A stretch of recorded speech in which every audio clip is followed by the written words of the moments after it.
Ekskadif Profesi dan Pengamanan Polri Verdi Sambo melayangkan gugatan pada Presiden Joko Widodo dan Kapolri Jenderal Listio Sigit Prabowo ke Pengadilan Tata Usaha Negara DKI Jakarta. Gugatan itu dilayangkan karena Verdi Sambo tidak terima dipecat oleh Polri. Dilansir dari situs resmi PT UN Jakarta sebagaimana dikutip dari kompas.com, gugatan Sambo itu terregister dengan nomor 476-G-2022 PT UN Jakarta. Dalam gugatan itu, Presiden Jokowi sebagai tergugat pertama dan Kapolri menjadi tergugat kedua.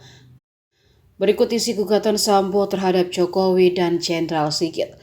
Poin pertama, mengabulkan gugatan penggugat untuk seluruhnya.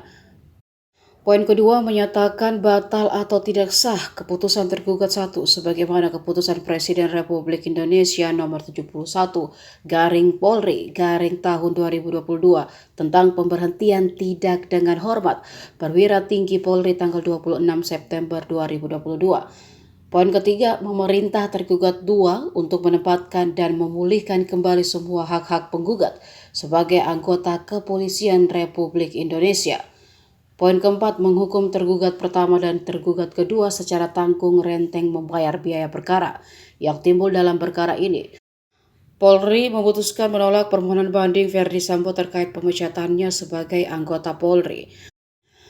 Adapun dalam sidang Komisi Kode Etik Polri tanggal 25-26 Agustus 2022, Polri melakukan pemberhentian tidak dengan hormat atau memecat Verdi Sambo terkait kasus tewasnya Brigadir Nofriansah Yosua Huta Barat atau Brigadir J.